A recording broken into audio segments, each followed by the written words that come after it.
Hey, this is Mike Milligan from Ideas by Mike. And today on our episode, we're going to talk about what do I want for you and draw a distinct comparison between us and other financial planners in the market today.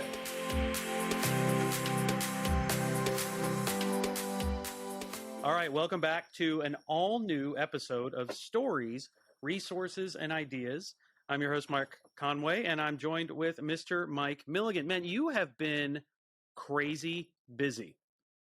Yeah, we have started off the new year about 6 weeks in with just an intense pace and an intense desire to help reshape how people think and talk about money, and also help redefine relationships. And that's somebody's relationship with money, but also their relationship with people who help them.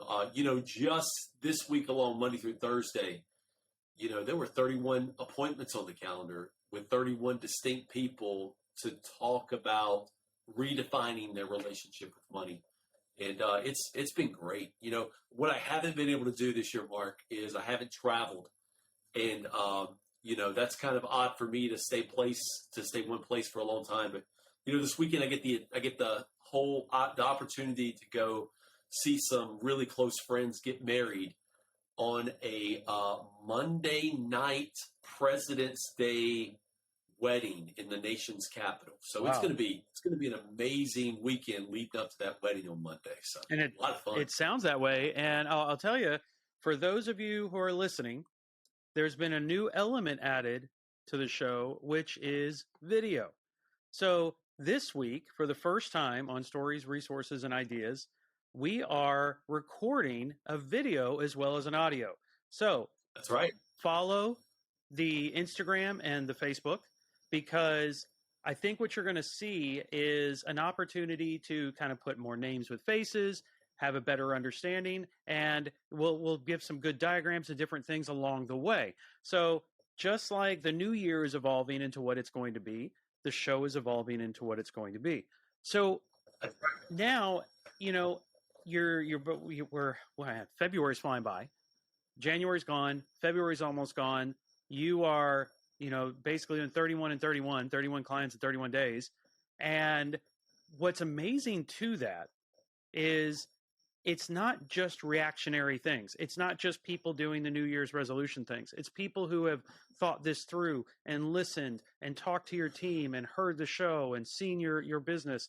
And they're finding out kind of what their way is to getting from where they are right now to what it is they want to get to, and then how to get there. Yeah, that's the whole point of our financial plan practice, is to let people have a platform to share their story with somebody who can hear it, interpret it, put resources to it, and then give ideas that turn ideas that lead to more money. And we're really blessed because we have the ability to work with such a diverse group of people when it comes to their money, their goals, and their dreams. We have a lot of people who will come to us and just look for something quick, mm-hmm. A quick affirmation they're going the right way, a quick idea to make a little bit of money, which those really don't exist unless, you hit the jackpot. But what we're really trying to do is affirm to people that they're going in the right way, or give encouragement that they're going or that they need to change something they're doing to be able to accomplish what they want to do. One of the things that the story I want to share with you this week is we are, one of the things that we're pointing people to is how words and actions are different in our financial planning process than they are in other people's financial planning process. I'll share a quick story in a minute about where that's applicable, but Mark, you've been asked this hundreds, probably thousands of times. The question is, or you may have asked this question, is, what do I want for you? Mm-hmm. It's a question. And actually the question is, what do I want from you? It's a question we ask in relationships, personal relationships, business relationships, and it's this whole idea that that the other person has something to give. And the reason you ask that question is because you don't know what it is. Right. You don't know what it is, so you just come out directly and say, what do I want from you? And see if they can articulate that. That's in my practice in financial planning. What most financial planners want from clients is data and paper. Mm-hmm. Those are the two things they want, is because to be able to do a financial plan, offer a solution, you need to see what people look like beyond their story. Like, how much money are they saving? How much money do they have already saved? Mm-hmm. What are the vehicles they're saved into? What are the investments like? What's the performance? What most advisors want from clients is to be able to get their information and tell them there's a better way. There's a better way that they believe, the advisor believes, can help the client get to their goals. And ironically about that, what the way forward is in most financial planning practices is the same no matter who's on the other side of the table. Right. No matter what the client is, it's the same process, same solution over and over. We're reframing that question, and we're asking or telling the clients, not question, what do I want from you? We're telling them with an explanation point, what do I want for you? Okay. Let me give you a great story that's just happened recently in one of my most recent meetings. Is had a 63-year-old guy, we'll call him Bob for protecting his identity, Mm-hmm. who literally called me on a Saturday morning out of the blue. I was actually, no joke, I was still in bed at 8 o'clock, recovering from a long work week. And I got a text message from him that says, I'll be calling you shortly. And sure enough, I'm laying in bed and I get a phone call from Bob. And Bob says, Mike, I've heard about you. I want you to know that I'm in a very fragile point in my life. This is the story, right? We evoke these because, come to find out, Bob had heard about us from other sources. And he knows that we like to hear people's story. Right. And so Bob said, Mike, I'm fragile right now. And I want to know up front that you will not take advantage of me financially. Wow. And I said, I won't, Bob. I'll tell you that up front. I will not take advantage of you. Tell me what's going on. And he said, my wife of a long time died in November. She handled everything financially in our family. She took care of me, paid the bills, made my dinner, did everything. And, he was a spoilt, spoilt, spoilt man. His wife took care of him. And so, in that conversation on Saturday, I told him, I said, I'd really like to sit down and talk to you, face to face if possible. Face to face these days happens, virtually. Right. More not. It doesn't happen like it used to, 5-10 years ago. So we sat together face to face like this, and I let him share his grief with me for a little bit about losing his wife and what that meant for him. But I told him pretty straight is, Bob, what I want for you is for you to feel like you're financially secure, that you can be, that you can retire now, and that your wife, Linda, has done such a great job that you can live out the rest of your life doing the things of passion. And so when he heard that, he immediately opened up his financial life, because all I did is ask him, what do I want for you?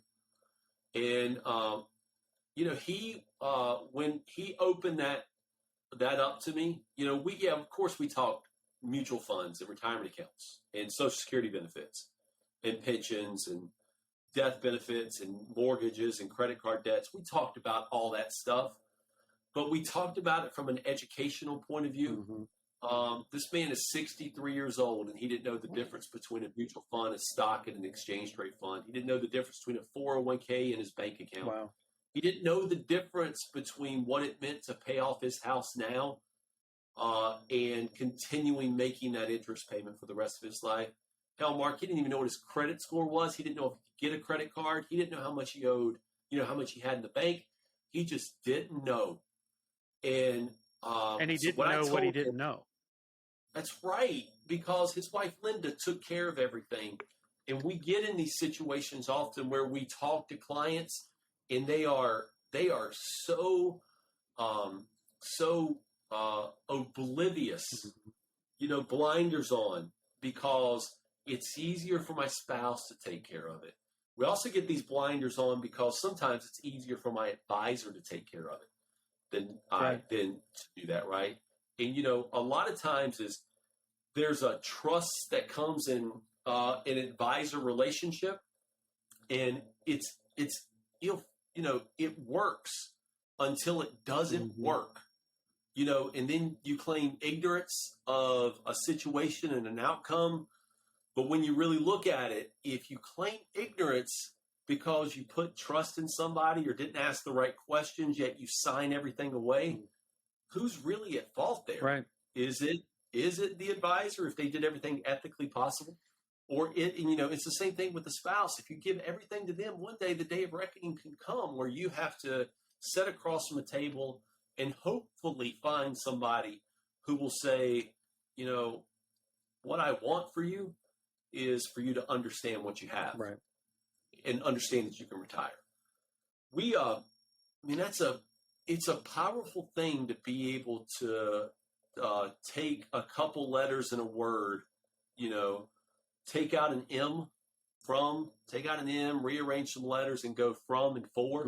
It's just a simple play on words, but the meaning is so powerful. Makes a huge difference. It does. And what I want people to understand, in our listeners and people who actually consult with us, is, we're not able to help people for a lifetime with everybody we talk to. But what we want to do is put everybody in a better situation. What I want for people is for them to be able to take care of their money. I want them to take ownership of what they have. I want them to be able to save more money. I want them to be able to travel more, spend more time with their grandkids. I want them to live life, because you only get one. Yep. You only get one life. And if you pass the buck down the road to somebody else and let them get out of the relationship more from you than you get for yourself, then your life isn't lived to its fullest. And so, I'd like to give people just a couple resources in this whole line of talk, right? You need to really ask yourself, like Bob is at this point, do you feel like you have the proper relationship with money that you should? Not do you have enough money, but do you have the proper relationship? Do you understand what money can do for your future? Or have you gotten to the point where money is so out of mind that you're just going to live life not really knowing what you have? And so, what I want for people is to understand that there's resources available. There's resources for taxes. There's a tax advocate office with the IRS who's for you. It's not the IRS, it's a tax advocate office. There's many ethical financial planning firms out there. I hope ours is one of them. I mean, we do our best, but we are humans and we fall short. I hope we do the best we can for people.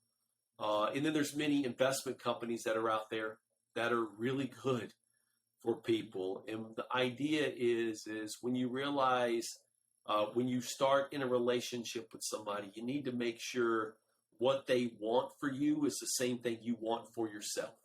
And it's not what they want from you to make themselves richer, their companies more successful in the community, but it's got to be what they want for you is the most important thing. And there are many resources out there to help. Let'smakeaplan.org is a website you can go to find a financial planner, a certified financial planner. You can reach out to us if you don't live where we live. I mean, we work in over half the U.S. or more virtually now because of this great platform. But you know, we can make time on our calendar to talk to anybody about the finances. But ultimately, what we want is to help people find resources. Now, the big idea in all this is, you know, the story of Bob and Linda, the resources that are out there available. But the big idea in this is, it's not, the big idea of this is you've got to make sure your relationships in general, your financial relationships, is what the financial folks want for you is the most important detail. Finances are not transactional; they should be relationship. Mm-hmm.